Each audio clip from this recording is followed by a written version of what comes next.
രാജസൂയയാഗം കഴിഞ്ഞ് ശ്രീകൃഷ്ണനും മറ്റു രാജാക്കന്മാരും പിരിഞ്ഞു പോയതിനു ശേഷം വ്യാസമഹർഷി ശിഷ്യന്മാരോടൊപ്പം യുധിഷ്ഠിരന്റെ അടുത്തേക്ക് വന്നു. വ്യാസമഹർഷിയെ യുധിഷ്ഠിരനും സഹോദരന്മാരും ഹൃദയപൂർവ്വം സ്വീകരിച്ചു. വ്യാസമഹർഷി പറഞ്ഞു, അല്ലയോ യുധിഷ്ഠിര, രാജസൂയം ഏറെ മംഗളമായി കഴിഞ്ഞിരിക്കുന്നു. ഇനി രാജാധിരാജനായി അങ്ങ് നീണാൾ വാഴുക. ഇനി ഞാൻ യാത്ര പറയുന്നു. വ്യാസമഹർഷിയുടെ ഈ വാക്കുകൾ കേട്ടപ്പോൾ യുധിഷ്ഠിരൻ അദ്ദേഹത്തോട് ചില സംശയങ്ങൾ ചോദിക്കുന്നു. ശിശുപാലവധം മുതലായ ചില ദുശ്ശകുനങ്ങളുടെ ഫലം എന്താകുമെന്നാണ് അദ്ദേഹം വ്യാസമഹർഷിയോട് ചോദിച്ചത്. വ്യാസൻ പറഞ്ഞു, ശരിയാണ്, ചില ദുശ്ശകുനങ്ങൾ ഇവിടെ ഉണ്ടായി. അതുകൊണ്ട് 13 വർഷത്തേക്ക് അതിൻ്റെ ദോഷഫലങ്ങൾ നിലനിൽക്കാനാണ് സാധ്യത. ക്ഷത്രിയന്മാർക്കെല്ലാം നാശം സംഭവിക്കും. ക്ഷത്രിയരുടെ ആ നാശത്തെ തടഞ്ഞു നിർത്തുവാൻ ആർക്കും സാധ്യമല്ല. കാലത്തിൻ്റെ വിധികളെ സ്വീകരിക്കുക എന്ന് മാത്രമേ നമുക്ക് ചെയ്യുവാനുള്ളൂ. അതിനെപ്പറ്റിയൊന്നും അങ്ങ് വിഷമിക്കേണ്ടതില്ല. അവസാനം അങ്ങേക്ക് വിജയവും ഐശ്വര്യവും ഉണ്ടാവുക തന്നെ ചെയ്യും. ഇപ്രകാരം യുധിഷ്ഠിരനോട് പറഞ്ഞതിന് ശേഷം വ്യാസമഹർഷി തൻ്റെ ശിഷ്യഗണങ്ങളുമൊത്ത് കൈലാസത്തിലേക്ക് യാത്ര തിരിച്ചു. വ്യാസമഹർഷി പറഞ്ഞതൊക്കെ കേട്ട് യുധിഷ്ഠിരന് വലിയ ദുഃഖമുണ്ടായി. താൻ നിമിത്തം ക്ഷത്രിയർക്ക് നാശം സംഭവിക്കുമല്ലോ എന്നോർത്ത് അദ്ദേഹം ഏറെ ദുഃഖിതനായി. അർജുനനും ഭീമനും ജ്യേഷ്ഠനെ സമാധാനിപ്പിക്കുവാൻ ശ്രമിച്ചു. അവസാനം യുധിഷ്ഠിരൻ ഒരു പ്രതിജ്ഞയെടുക്കുവാൻ തീരുമാനിക്കുന്നു. ഇതായിരുന്നു ആ പ്രതിജ്ഞ: 13 വർഷത്തേക്ക് ഞാൻ ഒരിക്കലും ആരോടും അഹിതം പറയുകയോ പരുഷമായി സംസാരിക്കുകയോ ചെയ്യുകയില്ല. ഒരിക്കലും കലഹമുണ്ടാകാത്ത വിധത്തിൽ ഞാൻ ജീവിക്കുന്നതാണ്. ഇപ്രകാരം പറഞ്ഞുകൊണ്ട് യുധിഷ്ഠിരനും സഹോദരന്മാരും സദസ്യരും സഭ വിട്ടു പോകുന്നു. എന്നാൽ ദുര്യോധനനും അമ്മാവനായ ശകുനിയും പാണ്ഡവരുടെ അതിമനോഹരമായ ആ സഭാഗൃഹം കാണുന്നതിന് വേണ്ടി അവിടെ തന്നെ ഇരുന്നു. എല്ലാവരും പോയതിനു ശേഷം ദുര്യോധനനും ശകുനിയും മയൻ നിർമ്മിച്ച ആ അത്ഭുത സഭാഗൃഹം ചുറ്റി നടന്ന് കാണുന്നു. ശില്പിയായ മയൻ അതിൽ പല അത്ഭുത വിദ്യകളും നിർമ്മിച്ചിരുന്നു. സ്ഫടിക നിർമ്മിതമായ സ്ഥലത്ത് വെള്ളമുണ്ടെന്ന് ധരിച്ച് ദുര്യോധനനും ശകുനിയും വസ്ത്രങ്ങളെല്ലാം ഉയർത്തി നടക്കുവാൻ തുടങ്ങി. പക്ഷെ അവിടെ വെള്ളം ഉണ്ടായിരുന്നില്ല. പിന്നീട് ഒരു സ്ഥലത്ത് വെള്ളമില്ല എന്ന് ധരിച്ച് നടന്നപ്പോൾ പെട്ടെന്ന് വെള്ളത്തിൽ വീണ് വസ്ത്രങ്ങളെല്ലാം നനഞ്ഞ് പരിഹാസ്യരായി.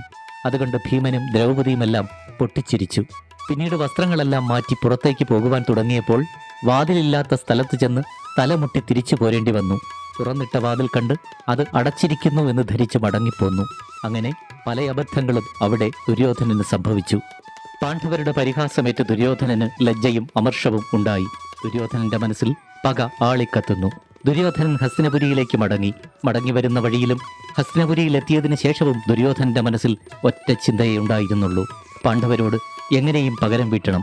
രാജസൂയം നടത്തിയതിനു ശേഷമുള്ള അവരുടെ ഐശ്വര്യവും അതിമനോഹരമായ സഭാഗ്രഹവും തന്നെപ്പറ്റിയുള്ള അവരുടെ പരിഹാസ ചിരിയുമെല്ലാം ഓർത്തപ്പോൾ ദുര്യോധനന് കോപവും അപമാനവും ദുഃഖവുമെല്ലാം ഒന്നിച്ചുണ്ടായി. പാണ്ഡവരെ എങ്ങനെയും തകർക്കുക. അങ്ങനെ തന്നെ ദുര്യോധനൻ ചിന്തിച്ചുറച്ചു.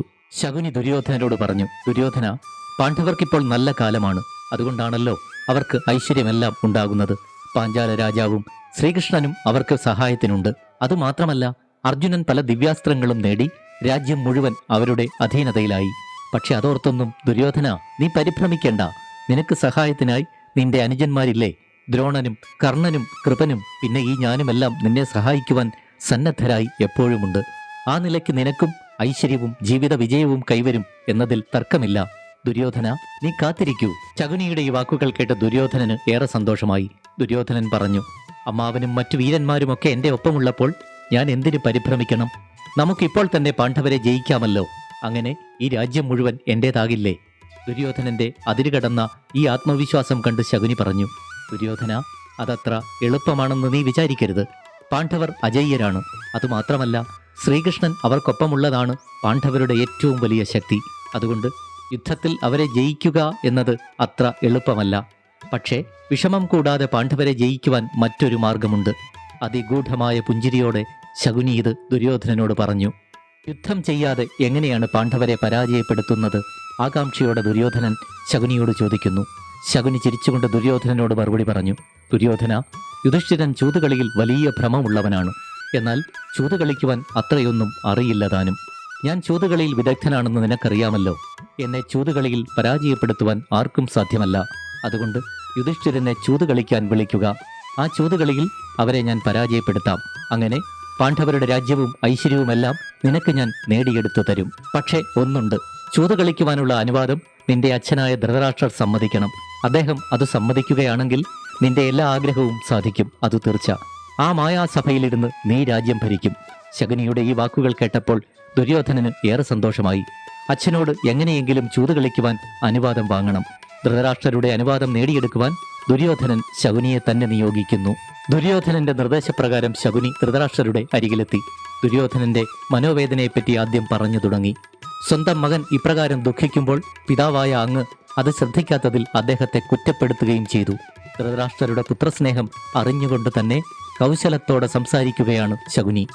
പുത്രവത്സലനായ രാജാവ് ഉടനെ തന്നെ ദുര്യോധനനെ വിളിച്ചു വരുത്തി ചോദിച്ചു, മകനെ ദുര്യോധന, നീ എന്തിനാണ് ഇത്രയധികം ദുഃഖിക്കുന്നത്? നിന്റെ ആഗ്രഹങ്ങളെല്ലാം സാധിച്ചു തരുവാൻ ഞങ്ങളെല്ലാം ഇവിടെയില്ലേ? എല്ലാ ഐശ്വര്യവും നിനക്കുള്ളപ്പോൾ നീ എന്തിനാണ് ഇങ്ങനെ ദുഃഖിക്കുന്നത്? പറയൂ മകനെ. ദുര്യോധനൻ പറഞ്ഞു, അച്ഛാ, അച്ഛൻ പറഞ്ഞത് ശരിയാണ്. എനിക്കെല്ലാം ഉണ്ട്. യുധിഷ്ഠിരനും ഞാനും രാജപുത്രന്മാരല്ലേ? ഞങ്ങൾ രണ്ടുപേരുടെയും നില ഒരുപോലെയാണോ? പാണ്ഡവരുടെ ഐശ്വര്യവും ജനപിന്തുണയും കാണുമ്പോൾ എനിക്ക് ജീവിച്ചിരിക്കുവാൻ പോലും തോന്നുന്നില്ല. രാജസൂയം നടത്തിയ യുധിഷ്ഠിരൻ ഇപ്പോൾ ഇന്ദ്രനെ പോലെ ശോഭിക്കുന്നു. പാണ്ഡവരുടെ മായാസഭയിൽ സ്ഥലജല വിഭ്രാന്തി നിമിത്തം എനിക്ക് എന്തെല്ലാം വിഷമങ്ങൾ നേരിട്ടു. അതുകണ്ട് ദ്രൗപദിയും പാണ്ഡവരുമൊക്കെ ആർത്തു ചിരിച്ചത് എനിക്കിപ്പോഴും മറക്കുവാൻ കഴിയുന്നില്ല. ധൃതരാഷ്ട്ര മഹാരാജാവ് തന്റെ മകന്റെ ഈ ദുഃഖം നിറഞ്ഞ വാക്കുകൾ കേട്ട് സങ്കടപ്പെട്ടു നിന്നു. ധൃതരാഷ്ട്രരുടെ മുഖഭാവം ശ്രദ്ധിച്ചു നിന്ന ശകുനി ഉടൻ പറഞ്ഞു, രാജാവേ, അങ്ങയുടെ പുത്രന്റെ ദുഃഖങ്ങൾ അകറ്റുവാനുള്ള ഒരു മാർഗം ഞാൻ പറയാം. യുധിഷ്ഠിരന് ചൂതുകളിയിൽ വലിയ ഭ്രമമാണ്. ദുര്യോധനൻ യുധിഷ്ഠിരനെ ചൂതുകളിക്കുവാൻ ക്ഷണിക്കട്ടെ. ഞാൻ കള്ളച്ചൂത് കളിച്ച് യുധിഷ്ഠിരനെ പരാജയപ്പെടുത്താം. രാജ്യം പണയമായി വാങ്ങാം. പക്ഷേ അത് ധൃതരാഷ്ട്രർക്ക് സമ്മതമായില്ല. കള്ളച്ചൂത് കളിക്കുന്നതിനോട് അദ്ദേഹം യോജിച്ചില്ല. എങ്കിലും വിതുരനോടുകൂടി ആലോചിച്ചിട്ട് വേണ്ടത് ചെയ്യാമെന്ന് രാജാവ് പറഞ്ഞു. ദുര്യോധനൻ ഇത്രയും കൂടി പറഞ്ഞു, പിതാവേ, വിതുരൻ വന്ന് അങ്ങയെ ഇതിൽ നിന്നും പിന്തിരിപ്പിക്കുകയാണെങ്കിൽ പിന്നെ ഞാൻ ജീവിച്ചിരിക്കുകയില്ല. അങ്ങേക്കും വിതുരനും കൂടി സുഖമായിരുന്ന് രാജ്യം ഭരിക്കാം. മകന്റെ ഈ ഭീഷണി കേട്ടപ്പോൾ ധൃതരാഷ്ട്രർ ആകെ ധർമ്മസങ്കടത്തിലായി. വിതുരനെ ഉടനെ തന്നെ വരുത്തുവാൻ അദ്ദേഹം ആളെ അയച്ചു.